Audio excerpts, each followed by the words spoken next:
आज हम पढ़ेंगे ये dynamics of circular motion. Circular motion से एक क्वेश्चन आएगा ही आएगा आपके एग्जाम में, चाहे आप नीट का एग्जाम दे रहे हो चाहे आप जेईई की तैयारी कर रहे हो।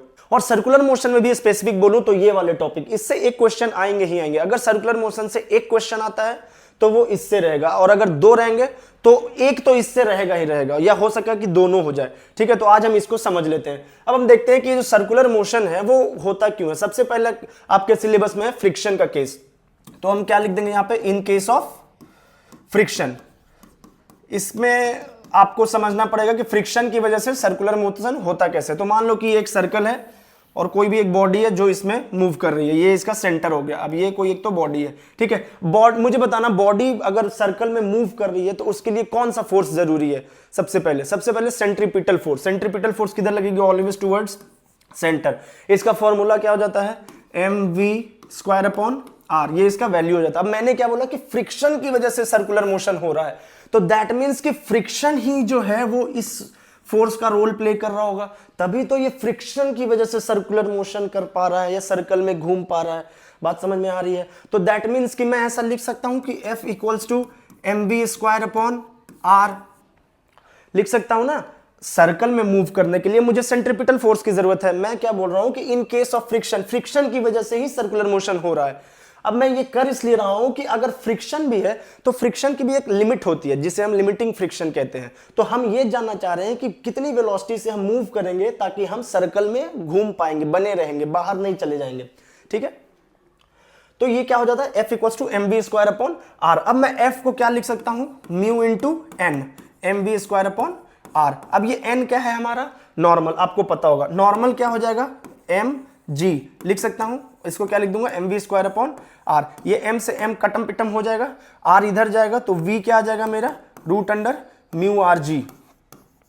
इस फॉर्मूला से भी क्वेश्चन आपके आ सकते हैं नीट या जेईई के एग्जाम में, तो ये फॉर्मूला आपको याद करके रखना है। इसमें क्या होता है कि जब कोई भी चीज सर्कल में मूव कर रही होती है तो अगर हम यहां से थोड़ा सा उठा देंगे तो वो सर्कल में बनी रहेगी। अगर आप फील कर पा रहे हो तो मान लो कि कोई ऐसे एक रोड है, अब ऐसे आप चल रहे हो तो सर्कल में मूव करने में थोड़ी प्रॉब्लम होगी, लेकिन अगर मैंने थोड़ा सा इसको ऐसे टिल्ट कर दिया तो उसको मूव करने में आसानी होगी सर्कल में।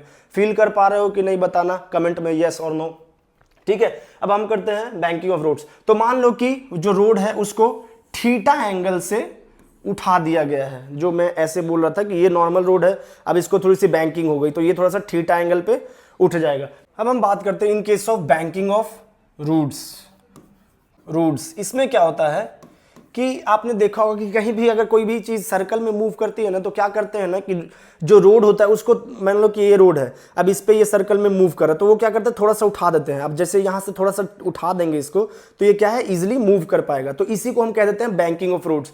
तो बैंकिंग ऑफ रोड्स कैसा होगा, नॉर्मल रोड ऐसा होगा, लेकिन हम बैंक करेंगे तो इसको थोड़ा सा उठा देंगे तो ये थीटा हो जाएगा। अब मान लो कि इस पर मेरी गाड़ी चल रही है, ठीक है। अब मुझे बताना कि ये एक फोर्स लग रहा होगा, कौन सा, नॉर्मल, ठीक है। और ये नीचे कौन सा लग रहा होगा, m × g।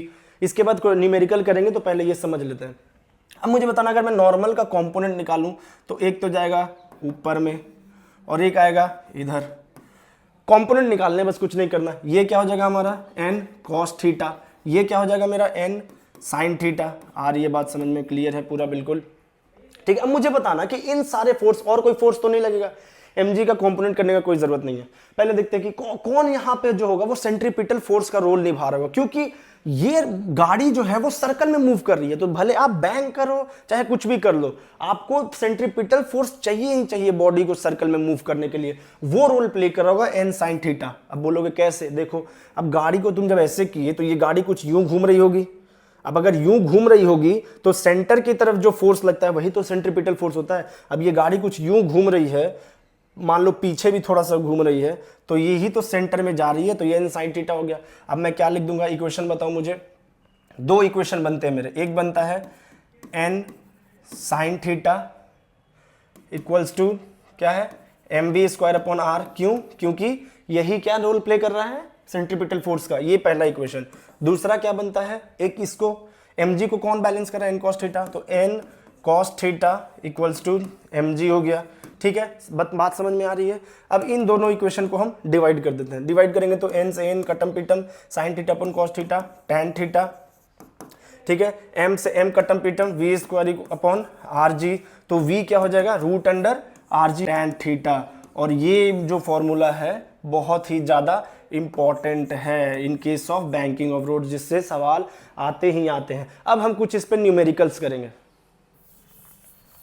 समझ में आ रही है बात? कहीं भी कोई भी डाउट आता है आपके पास, कमेंट बॉक्स खुला है, आप पूछ सकते हो उसमें जो भी आपको डाउट आ रहा है। हम देखने वाले हैं कि कैसे न्यूमेरिकल को अप्रोच किया जाता है। देखो क्या पूछ रहा है, मैक्सिमम स्पीड पूछ रहा है, ठीक है। Which a car can turn round a curve, that means कि सर्कुलर मोशन का क्वेश्चन है। कर्व क्या है 30 मीटर रेडियस है इसका, ठीक है। तो दैट मीन्स कि पहले जो भी लिखा है ना वो हम लिखते हैं। क्या है, रेडियस कितना दे रखा है 30 मीटर दे रखा है, ठीक है। On levelled road, levelled road मतलब कि बैंकिंग की कोई बात नहीं हो रही है। चलो म्यू भी दे रखा है 0.4, दैट मीन्स कि फ्रिक्शन से रिलेटेड ही। अब हमने क्या देखा था फ्रिक्शन से रिलेटेड, अगर मैं तुम्हें फॉर्मूला रटने की जरूरत नहीं है, बस ऐसे ही देखो फ्रिक्शन रोल प्ले करेगा सेंट्रीपिटल फोर्स का, ठीक है। तो मैं क्या लिख दूंगा F equals to mv square upon R, ये तो सबको याद रहेगा, ठीक है। अब मुझे बताओ अगर लिमिटिंग फ्रिक्शन लग रहा होगा दैट मीन्स कि वो मैक्सिमम स्पीड होगी, क्योंकि फ्रिक्शन क्या होता है कि एडजस्टेबल होता है। मतलब कि अगर 10 न्यूटन से बाहर जा रहा होगा तो 10 न्यूटन लग रहा होगा, 20 न्यूटन से तो 20 न्यूटन। अब एक मैक्सिमम आएगा कि अगर इससे ज्यादा किया तो वो बाहर चला जाएगा, तो वही होगा लिमिटिंग फ्रिक्शन, ठीक है। तो अब देखो ये मैक्सिमम स्पीड पूछ रहा है, तो ये भी क्या हो जाएगा मैक्सिमम। कब, जब हम म्यू को म्यू एन कंसीडर, जब मैं फ्रिक्शन को म्यू एन कंसीडर करूंगा। इसको मैं क्या लिख दूंगा mv स्क्वायर अपॉन आर, ठीक है। आर ये बात समझ में। अब ये mu N equals to mv square upon R हो जाएगा, और ये एम भी जो रहेगा वो मैक्सिमम होगा। तो म्यू कितना दे रखा है 0.4, तो यहां देखना म्यू है कितना 0.4, एन कितना हो जाएगा कहीं नहीं दे रखा, ठीक है। तो एन वैसे भी फ्रिक्शन वाले केस में क्या हो जाता है, म्यू कितना दे रखा है 0.4, एन क्या हो जाएगा mg, तो मैं mg लिख देता हूं। क्यों, क्योंकि यहां पे कुछ मास का दे नहीं रखा है, m से वैसे भी यहां पे कट जाएगा। m v square upon R, radius दे रखा है, क्या दे रखा है कितना 30 मीटर, हमने लिखा भी है, ठीक है।